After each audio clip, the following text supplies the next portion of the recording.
So hello hi welcome back to my channel. চলো review করি this is যিশু। চলে এলাম একটা নতুন ওয়েব সিরিজের রিভিউ করতে। এখন যে ওয়েব সিরিজটা রিভিউ করবো এটা একটা হিন্দি সিরিজ, আছে টোটাল 7টা এপিসোড এবং এটা নেটফ্লিক্সে এখন সম্প্রচার করা হচ্ছে, তোমরা দেখতে পাবে।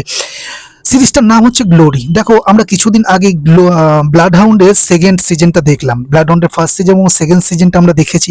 ফার্স্ট সিজনটা ভালো ছিল, সেকেন্ড সিজনটা আমার আরও ভালো লেগেছে। সেকেন্ডটা কিন্তু প্রথম সিজনটা একটু ইমোশনটা বেশি ছিল, সেকেন্ডটা কম ছিল। দুটোরই মানে সেকেন্ড সিজনটা তো রিভিউ আমার চ্যানেলে তোমরা পেয়ে যাবে। আমি এই ব্লাড হাউন্ডের কথাটা এই কারণের জন্য বললাম, তুমি এই ব্লাড হাউন্ডেরই কিন্তু এই যে কে ড্রামাটা, তারই একটা দেশি ভার্সন এই গ্লোরিটাকে তুমি বলতে পারো। এখানে সৌবিন্দর বিকি আছে, দিব্যেন্দু আছে, পুলকিত সম্রাট আছে। দিব্যেন্দু মানে মির্জাপুরের যিনি ছিলেন, আর মির্জাপুরের মেকার্সে কিন্তু এই সিজনটা তৈরি করেছেন। ওভারঅল পুরো সিজনটা আমার কেমন লাগলো সেটাই ব্যাপারেই কথা বলবো। ব্লাড হাউন্ডও বক্সিংয়েই ছিল। ফার্স্ট সিজনটা তো বক্সিংয়ের মানে লোন মাফিয়াদের দেখানো হয়েছিল এবং সেকেন্ড সিজনটায় বক্সিংয়ের ইলিগাল যে আন্ডারগ্রাউন্ড যে বক্সিং সেটাকে দেখানো হয়েছিল। এখানে ব্যাকড্রপটা সেরকমই, কিন্তু ওভারঅল রিমেক নয় মোটেই। এটা এটা পুরোপুরি অল্প একটা অন্য একটা গল্প।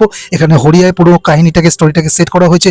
ওভারঅল মুভি আমার সিজনটা কেমন লাগলো তারই একটা ছেঁড়াকাটা করবো। তো 7টা এপিসোডে এই সিরিজটা গ্লোরি কেমন লাগলো, তো চলো রিভিউ করি। দেখো, এই সিজনের গল্পের সেন্টারে আছে হরিয়ানার শক্তিগড়, যাকে বলা হয় ভারতের বক্সিংয়ের ক্যাপিটাল। এখানে অলিম্পিক মেডাল জেতার স্বপ্ন আর জেদ মানুষের রক্তে।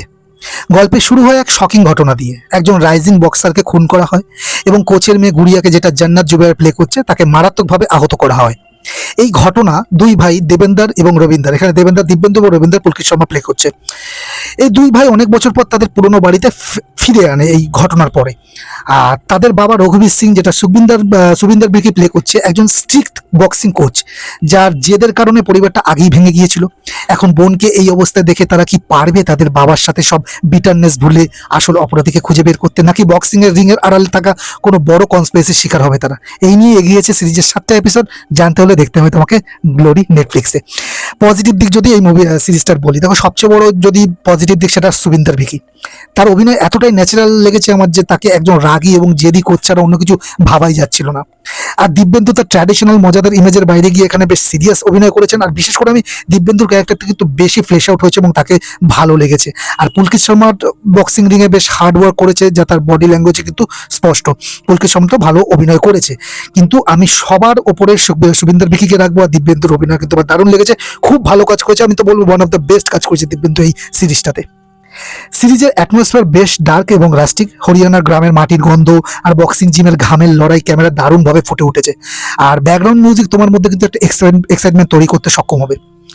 গল্পের শুরুতে যে মিষ্টি দানা বাঁধে তা বেশ কিছু সময় তোমায় ধরে রাখবে। বিশেষ করে প্রথম দিকের এপিসোডগুলোতে সাসপেন্স কিন্তু বেশ ভালো। নেগেটিভ ইস্যুতে যদি চলে আসি, দেখো সিরিজের কিছু কিছু জায়গায় ভায়োলেন্স বা রক্তারক্তি সিন একটু বেশি দেখা দিয়েছে, যা অনেক সময় গল্পের খাতিরে খুব একটা জরুরি ছিল বলে তো আমার মনে হলো না।